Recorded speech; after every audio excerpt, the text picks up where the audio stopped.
యోహాను 3:5 ఎన్నో అధ్యాయం అని అడక్క, ఉంది ఒకటే, ఆడ పంచడం కుదరదు. ప్రియుడా,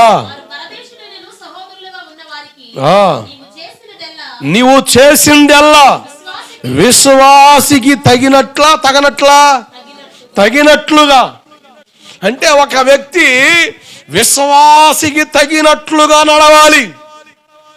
మేలు పొందిన మనం ఎలా ప్రవర్తించాలి? విశ్వాసికి తగినట్లుగా. దేవుడు చేసిన మేలును రెప్పపాటు మర్చిపోయే దాఖలాలకు రావద్దు. చరిత్రహీనులుగా మారిపోతాం.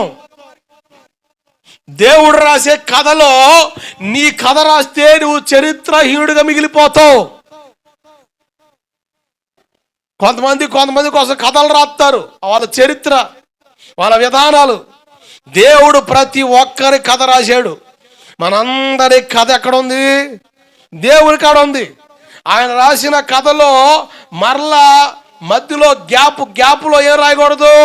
మేలుకు తగినట్లుగా ప్రవర్తించలేదన్న మాట రాకూడదు. మేలుకు తగినట్లుగా ఎలా ప్రవర్తించాలి? విశ్వాసికి తగ్గట్టుగా. విశ్వాసికుడి స్వభావం ఏంటి? దేవుని సన్నిధిలో వస్తాడు, దేవుని సన్నిధిలో ఖచ్చితంగా కనబడతాడు. విశ్వాసికుండే లక్షణం ఏదంటే దేవునికి ప్రాధాన్యత ఇస్తాం. విశ్వాసిలో విశ్వాసం రేకెత్తించబడాలంటే ఏం వినాలి చెప్పండి? వినుట వలన విశ్వాసం, ఇసుక విషమా? వినుట వల్ల విషం పడుతుంది అన్నట్టు చూస్తున్నారు ఒక్కొక్కడు. విషం కాదు, ఇసుక కాదు, ఏం చెప్పండి? వినుట వలన విశ్వాసం. జాగ్రత్తనండి.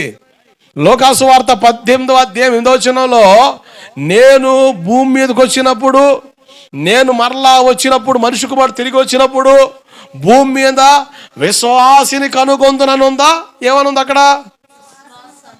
విశ్వాసము. ఆ మాట నేను చదివి కొత్తలో బైబిల్ ప్రింటింగ్ మిస్టేక్ అనుకుంటా, ఈ కంప్యూటర్ కొట్టేవాడు విశ్వాసం అనుకుంటా, విశ్వాసం కొట్టాడు. వీళ్ళకి బైబిల్ తెలిసి తెస్తే కదా అని పెద్ద ఫీల్ అయిపోయాను నేను. ఏ బైబిల్ చూసినా అదేముంది, ఇంగ్లీష్ బైబిల్లో కూడా అదేముంది, let I can see faith, let I can see faith.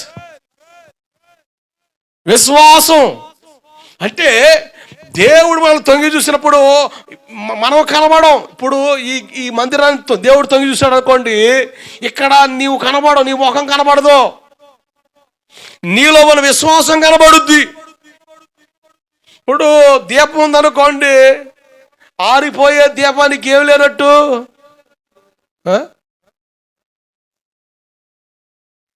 ఆరిపోయే దీపానికి ఏమి లేదు, నూనె తక్కువైపోయింది.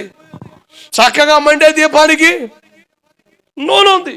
ఒక్కొక్కసారి కొన్ని దీపాలకు నూనె ఉన్నా కూడా కొన్ని దీపాలు సరిగా ఎలగవు, సరిగా అందుకో. ఏం చేస్తాం? ఆర్పి కట్ చేస్తాం. ఏం చేస్తాం? ఒత్తి కట్ చేసి మళ్ళీ వెలిగేస్తాం, అప్పుడు అందుకుంటుంది.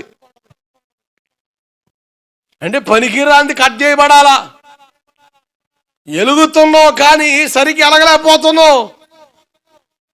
నీ దీపం దేవునికి స్పష్టం కనబడాలి. బైబిల్ చెబుతుంది విశ్వాసిని కాదు, విశ్వాసమును కనుగొందునా. అంటే మనలో ఉన్న విశ్వాసమే దేవుడు కనబడుద్ది. కనుక మనం ఎలా నడవాలి?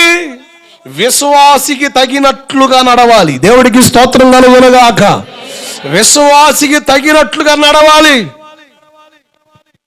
విశ్వాసికి తగినట్లుగా నువ్వు నడిచే అనుభవాల్లోకి రావాలి అంటే 1 తిమోతి 3:15 అయినను నేను ఆలస్యము చేసిన ఎడల దేవుని మందిరములు అనగా జీవము గల దేవుని మందిరములో జనులు ఎలాగూ ప్రవర్తింపవలెనో అది నీకు తెలియవలని ఈ సంగతులు నీకు రాయుచున్నాను.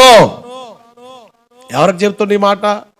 పౌలు పాస్టర్ గారు తిమోతి పాస్టర్ గారు చెప్తున్నాడు, తిమోతి నేను రావడం కొంచెం ఆలస్యం అవ్వచ్చామో కానీ జీవం గల దేవుని మందిరంలో జనులు ఎలా ప్రవర్తించాలో అది మొదట నీకు తెలియాలి. దాన్ని నువ్వు విశ్వాసులకు చెప్పాలి. జీవం గల దేవుని మందిరంలో ఎలా ప్రవర్తించాలో, ఎలా నడవాలో, ఎలా ఉండాలో ఖచ్చితంగా ఎరిగిన వారిగా ఉండాలి. అంటే విశ్వాసికి తగినట్లుగా, మేలుకు తగినట్లుగా మనం ప్రవర్తించాలి. అంటే దైవ క్రమం, దైవిక ఆలోచన, దైవిక నిబంధన మనకు తెలియాలి.